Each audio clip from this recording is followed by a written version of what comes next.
Blood test आपको एक safe pregnancy दे सकता है। एक छोटा सा ग्लैंड मदर और बेबी दोनों के ग्रोथ पर बड़ा असर करता है। जी हाँ, मैं बात कर रही हूँ थायराइड ग्लैंड और उससे निकलने वाले हार्मोन्स की। Hello, this is your amazing gynaec and as a gynaecologist मैं आपको बताना चाहती हूँ कि प्रेगनेंसी में थायराइड स्क्रीनिंग ऑप्शनल नहीं, जरूरी है।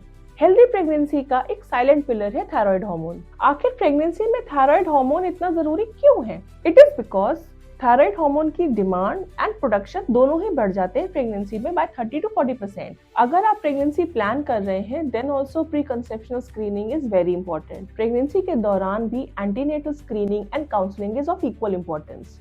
You have to maintain your TSH and free T4 levels in the normal range. Thyroid disorder can be a hypothyroidism और a hyperthyroidism। एक में थायराइड हार्मोन्स कम हो जाते हैं, एक में एक्सेस में रहते हैं।